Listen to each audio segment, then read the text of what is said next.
Hello friends, आज की हमारा टॉपिक है अकाउंटिंग कन्वेंशन यानी कि लेखांकन सम्मेलन। लेखांकन सम्मेलन होती क्या है? सबसे पहले तो ये बात है कि once the theories have been established and tested and prove to be acceptable the task of the convention is to be set out the limits of their application. मतलब कि हमने एक बात जो भी हमारे कई सारी एक तरह की परंपराएं होती है जो कि कई सालों से चली आ रही हैं, जिनको कि प्रूव भी किया जा सकता है, एक तरह से सिद्धांत होता है जिनको प्रूव भी किया जा चुका है और टेस्टेड भी किया जा चुका है, और जिनको हम जो लेके बनाते हैं, हम जो फाइनेंशियल स्टेटमेंट बनाते हैं उनके अंदर ट्रांजैक्शंस करते हैं, उस वक्त हम इनको यूज़ करते हैं ट्रांजैक्शन करने में, ताकि हमारी जो ट्रांजैक्शन है वो आराम से उसकी तुलना कर सकें। और ये हमारी एक तरह से लिमिट बनाते हैं। Is to set the task of the conventions is to set out the limits of their applications. ये एक तरह से क्या करते हैं, लिमिट्स भी बनाते हैं, जिसके अंदर मतलब लिमिट्स का ध्यान रखते हुए ही हम अपने जो भी हमारे फाइनेंशियल स्टेटमेंट है उनको बनाते हैं। ठीक है, तो इसके अंदर फाइनेंशियल जो हमारे अकाउंटिंग कन्वेंशन, इसके अंदर फर्स्ट हमारा कंसिस्टेंसी, मतलब कि जो भी हम मेथड है, एक बार हमने जो मेथड अडोप्ट कर लिया उसको हम लगातार फॉलो करते हैं। मान लो हमने डेप्रिसिएशन है, उसका कौन सा मेथड फॉलो किया, स्टेट लाइन मेथड मान लो हमने फॉलो करा इस साल, तो हर साल उस मेथड को फॉलो किया जब तक कि चेंज करना मेथड में ज़रूरी ना हो।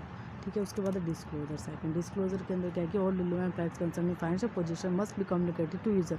मतलब कि एक फाइनेंशियल स्टेटमेंट के अंदर जितने भी फाइनेंशियल पोजीशन से रिलेटेड, मतलब वित्तीय स्थिति से रिलेटेड कंपनी की ज़रूरी इंफॉर्मेशन उनको हमें यूज़र्स तक पहुँचाना चाहिए। यूज़र्स हमारे कौन कौन से हो सकते हैं, इन्वेस्टर, डेप्टर, क्रेडिटर्स हो सकते हैं, उनको हमें सारी रिलेवेंट इन्फॉर्मेशन क्या होनी चाहिए कि देनी चाहिए, प्रकट करनी चाहिए, ताकि उनका जो यूज़ करने वाले यूज़र है उनको मतलब कंपनी के बारे में सही जानकारी मिल सके। तो इसलिए उनको क्या करना चाहिए कि सही जानकारी प्रोवाइड करवानी चाहिए कंपनी को।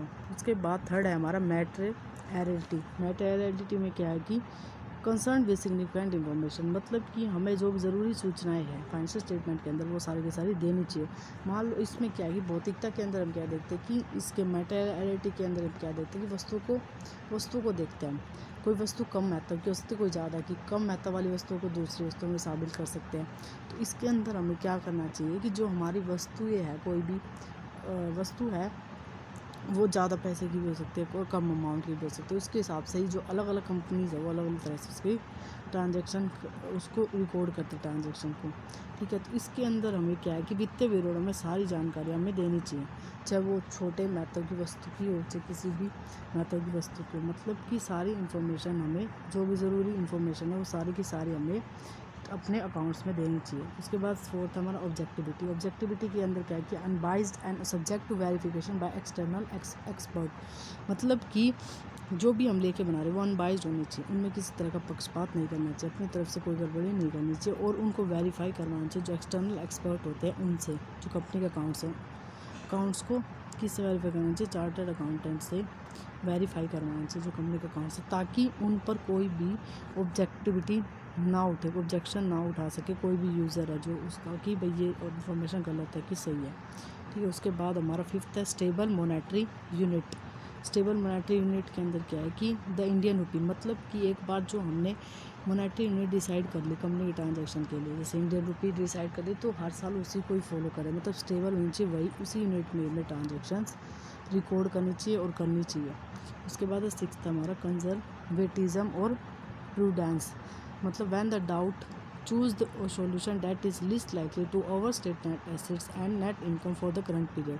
मतलब कि अगर हमें कोई भी डाउट है तो हमें मतलब ऐसा सॉल्यूशन देखना चाहिए जो ना तो कि एसेट्स को ज़्यादा वैल्यू करे, ज़्यादा वैल्यू ना बढ़े, उससे ओवरस्टेट ना हो उसकी वैल्यू को, और नेट इनकम भी हमारी सही रहे, उस पर भी कोई प्रभाव ना पड़े। मतलब इसके अंदर क्या है कि हमें जो भविष्य होता है, हमारा जो फ्यूचर है, क्या होता है कि अनसर्टेन होता है, तो उसको ध्यान में रखते हुए, फ्यूचर अनसर्टेन होता है तो उसको ध्यान में रखते हुए हमें जो हमारी ट्रांजैक्शंस हैं उनको रिकॉर्ड इस हिसाब से करना चाहिए कि ना तो जो हमारी एसेट्स हैं उनकी कम वैल्यू हो, ना ही लायबिलिटीज़ की कम वैल्यू हो, ना तो हमें जो भी हमारी फाइनेंशियल पोजीशन है कंपनी की उसको ना तो बढ़ा के दिखाना चाहिए और ना ही उसको कम दिखाना चाहिए, अच्छा भी नहीं दिखाना चाहिए।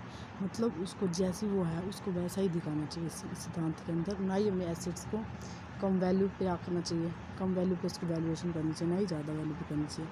मतलब इसके अंदर हमें क्या है कि रूढ़िवाद का सिद्धांत अपनाना चाहिए। रूढ़िवाद का सिद्धांत मतलब जो चीज़ जैसे उसको वैसे ही दिखाना चाहिए इसके अंदर। ठीक है, मतलब लेके, ताकि हमारे जो वित्तीय विवरण है उनको उनकी हम आराम से तुलना कर सकें और उनके बेस पे अच्छे से मतलब उनकी आराम से तुलना कर सकें। उनके अंदर कोई भी गलत इन्फॉर्मेशन नहीं होनी चाहिए। ठीक है, एसेट और लायबिलिटीज़, ताकि बैलेंस शीट भी हमारी सही पोजीशन दिखाए कंपनी की। ठीक है, तो कंजर्वेटिज्म रूढ़िवाद का सिद्धांत, इसके अंदर यही बात होती है कि हमें कोई भी जो हमारे लेखे हैं उनके अंदर कोई भी गड़बड़ी नहीं करनी चाहिए अपनी फाइनेंशियल पोजीशन को अच्छा दिखाने के लिए। तो हमारे जो अकाउंटिंग कन्वेंशंस थे ये हमारे यहीं तक थे। मिलते हैं अगले वीडियो में। Thank you.